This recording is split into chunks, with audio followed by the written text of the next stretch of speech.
Hi, and welcome back to the Product-Led Festival. I'm Ravi Parikh, co-founder at Heap.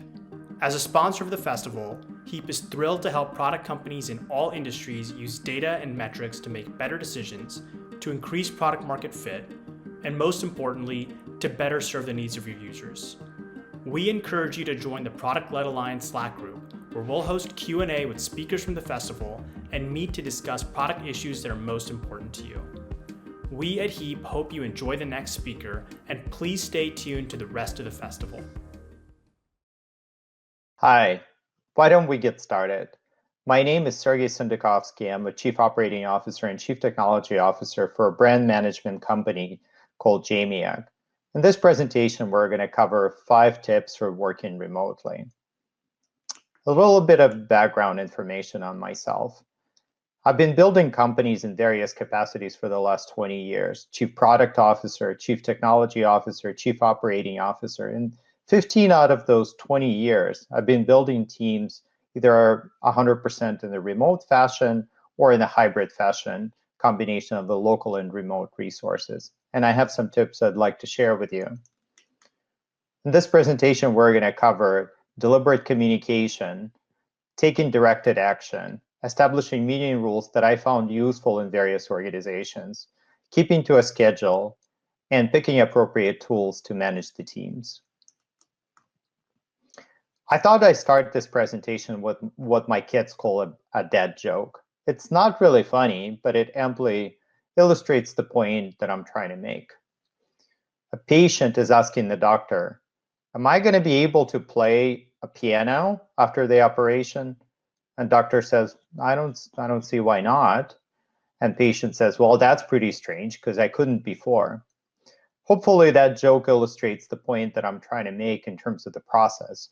If you don't have a good process for managing a local team, it is highly unlikely you're going to be able to effectively manage a remote team because it adds extra complications. Inverse of that statement is not necessarily true either. If you have a good process of managing a local team, it doesn't necessarily mean it's going to translate well managing a remote team. Luckily, we have a blueprint for doing so. From product management and technology management team perspective, we've been doing this over many years. Agile development presents us a pretty good blueprint in terms of what we can do for the entire organization. One of the things that we need to look at from an entire organization, agile management, is what do we do in terms of what meetings do we keep and what exactly do we do in those meetings. And here's the breakdown that I found useful. One of the mantras that you will hear throughout this presentation is deliberate communication. You can afford as a company, you can afford not to be deliberate when you have a local team, because there's just a lot of things that you have plenty of opportunity to communicate extra information, either within meetings or in hallways. Sometimes it's also referred to as magic of the hallways. You meet people in the hallways or at the water cooler or any other opportunity you have for communication where important information is changing hands. You really don't have that opportunity when you're 100% remote. So what are the various department meetings, or what are various meetings that you have, and what are they for? Department scrum and huddles. Those meetings are typically used for removing blockers and getting help. These meetings are done, as the name implies, on the department level. You also have cross-functional scrum meetings and huddles. These are cross-functional communication meetings, and they happen between multiple departments. You also have syncs, and these meetings are used for status communication or tactical review and tactical priorities, and review and strategic priorities. Now, one of the things that we do inside of Jamiac is we publish our meeting schedule, not just on the calendar, but it's sitting in on one of the pages in our document management system. So everybody's aware from week to week exactly what we're doing on the company level, department level, and cross-department level. what we also have is we established various department boards, just like you have from a product or a project management perspective. You have various boards managing project scrums. We have similar scrums that we manage for various departments. So each department gets its own board and conducts its own scrum meetings. The conduct of the scrum meeting, or the flow of the scrum meeting, is not any different that you would have between developers or product managers. It's a typical Kanban board with 4 statuses, or sometimes even 3 statuses, between to do, in progress, and done. And the purpose of the meeting, the purpose of the scrum, is to go through a list of activities that just occurred, any blockers that are blocking the team or blocking a particular person that's delivering the status from accomplishing whatever they need to do. Again, the conduct of the meeting is very, very similar to what you would have with developers. What you're trying to do is you're trying to avoid long conversations and delivering a very long, meandering status. It should be kept to a 20-30 seconds max, and just establishing proper drumbeat is important, not just with developers, but again, with any of the departments within the organization. All right, so the next item on our list is deliberate action taking. It's extremely important that we send meeting notes ahead of time to let people prepare. You could see one of the examples of one of our cross-functional meetings. All the names are clearly stated. There are sub-pages to this main page that allow for people to prep ahead of time and to involve others in communication. So everybody comes to the meeting fully aware of what exactly they're going to do, and they're fully prepared. Also, during the meeting, the person who is running the meeting, who's hopefully everybody's in the meeting, has a part to play, but the person who called the meeting is designated as a scrub unless you have a different scribe designated. And various action items are meticulously taken down so they can be followed up. They could be followed up later after the meeting is done. Again, it's extremely critical that these action items are simply not left hanging in the air, and there is a deliberate action to document them.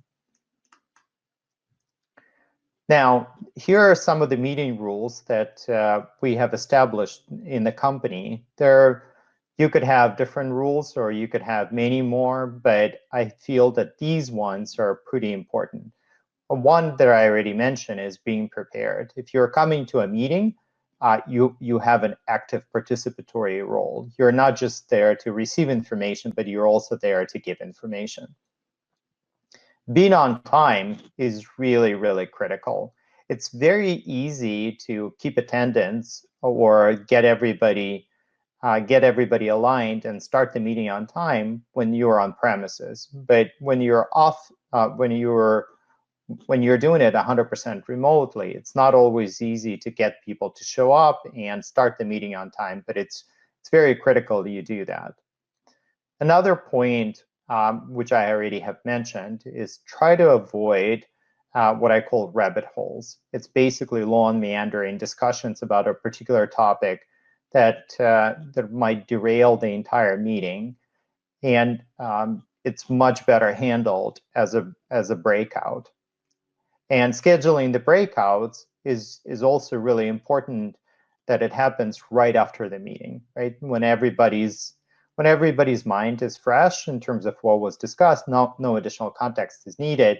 And usually these breakouts will last 10 to 15 minutes, but they can last as long as they need to last, as long as they don't impede the entire meeting where they have been taken. So in other words, if we need to have an hour discussion, well, that hour discussion outside the meeting would not have blocked the meeting from proceeding and getting to additional points that we needed to discuss. Active participation. That's another thing that is really critical. if you're there, you're hopefully giving information to others and not just receiving it. The less people in the meeting, the better the meeting is going to flow. And if people have a participatory role, they will get prepared for the meeting. Now, we also have a rule within the company. If you got invited to the meeting by mistake, or you're not really contributing to the meeting, it's okay to leave. It's a cultural component that needs to be discussed and needs to be made okay, because people feel funny about leaving meetings either in person or doing this online. And this is one of the simple templates that we use for what I call a rabbit hole remedy, which is basically a breakout meeting that I will create ad hoc or ahead of time if I know a longer discussion is going to be required. All right, well, let's talk about another tip, personal habits. I think it's really important that we keep some kind of to-do or what I call a work log. And also keeping track of time is really important, because it's easy to lose sight. How much time do you actually spend in meetings, and how much time do you spend doing any productive work? Establishing a daily routine is also really critical, as well as having working hours. It's easy when you just wake up is to start working. It's easy to burn out and work much longer hours than you otherwise would without taking breaks, and also separating your personal space. So let's look at a couple of devices that will help you keep these personal habits.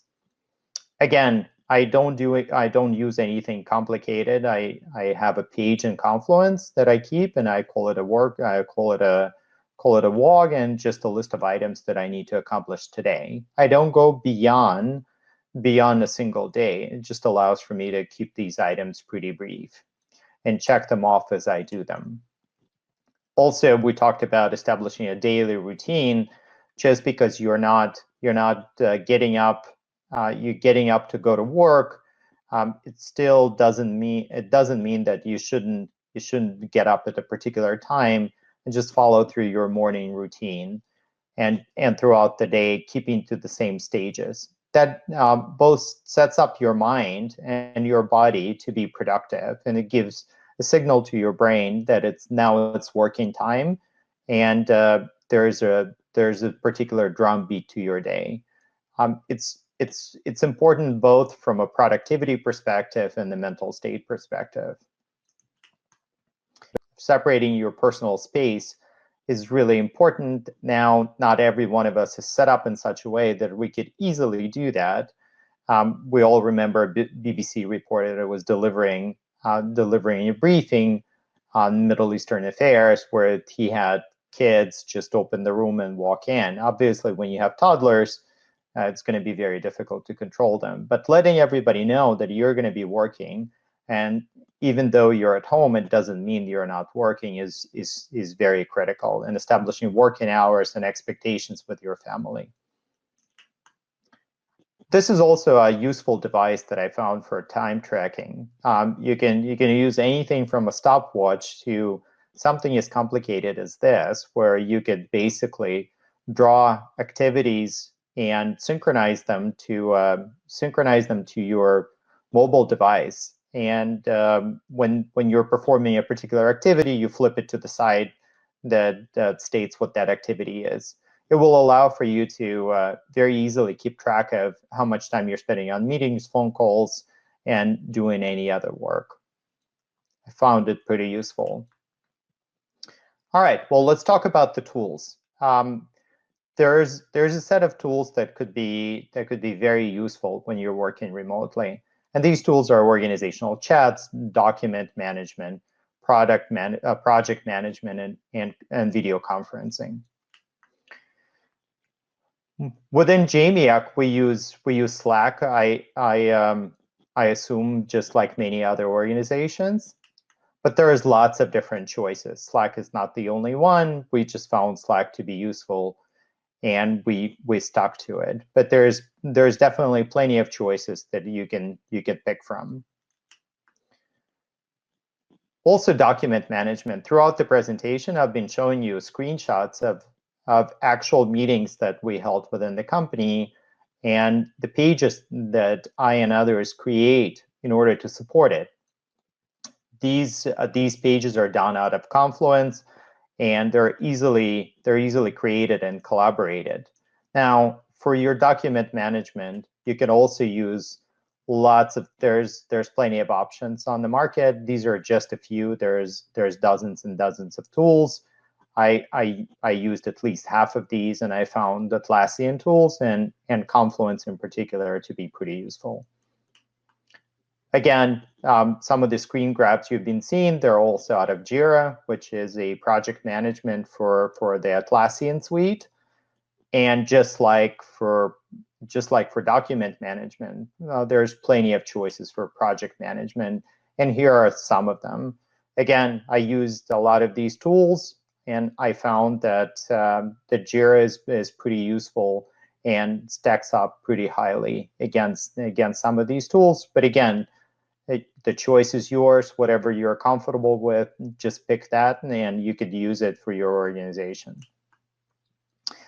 Also, video conferencing. Again, everybody is passionate about their tool of choice, but what is important is not the tool itself, but the fact that you actually use it. Within JMIAC, we use Jitsi, but you could certainly use Google Hangout or ever popular choice Zoom. And again, there's quite a few options, and you should pick what fits your budget and your preference. All right. Well, in conclusion, I wanted to recap all the tips that we have covered. Practicing deliberate communication, taking directed action, make sure that your communication is deliberate and you're communicating with a purpose, taking appropriate action when you need to do, especially as it comes to meetings. Establishing meeting rules and just rules overall and what it's going to mean for us working remotely is going to be very critical. Keeping to a schedule and keeping to a routine is very important as well as picking appropriate tools that are going to fit your organization. Well, thank you so much for listening to my presentation. Let me know if you have any questions.